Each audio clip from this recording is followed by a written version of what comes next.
Bonjour à tous, nous poursuivons avec la 5e Mishnah du 13e Pérec. La Mishnah nous enseigne à Memaenet Ba'ish, donc une petite fille qui a reçu des kiddushin par sa mère ou son frère qui l'ont mariée. Elle était orpheline, comme nous l'avons vu dans la première Mishnah du Pérec.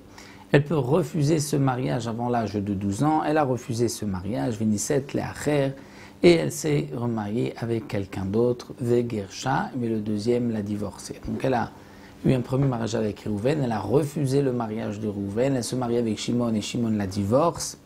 Ensuite, Leacher ou Me'enabo, elle se marie avec un troisième mari, on va l'appeler Lévi.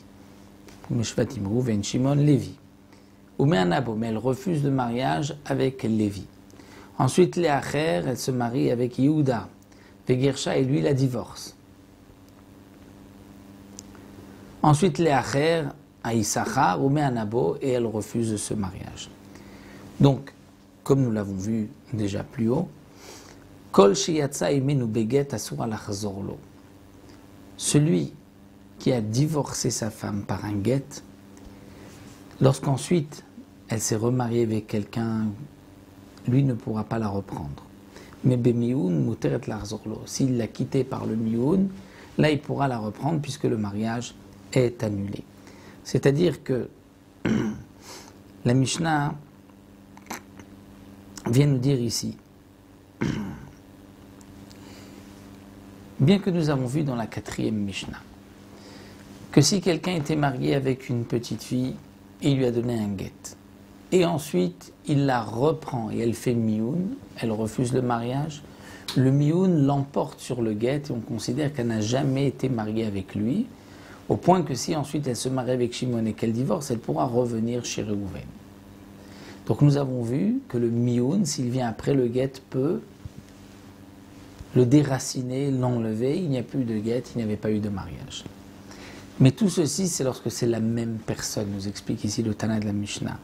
Lorsque c'est Réhouven qui l'a épousée, qui lui a donné un guet, ensuite il la reprend et elle refuse le mariage.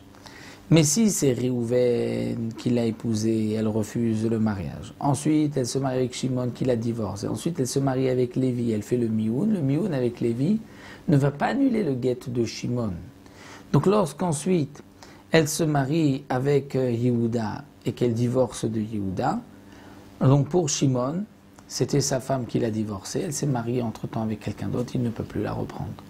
Donc ça, c'est ce que le Tana de la Mishnah nous dit.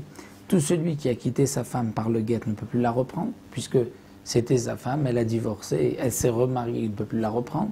Mais c'était par un mioun, parce qu'il a refusé le mariage, alors là, elle peut revenir à lui, puisque on considère que ce mariage n'avait pas eu lieu, donc elle n'était jamais mariée à cet homme-là. Elle peut ensuite, même si elle s'est mariée avec quelqu'un, revenir chez le premier, puisqu'on considère que ce n'était pas son mari. Donc voici pour la 5e Mishnah. On se retrouvera pour une autre Mishnah la prochaine fois.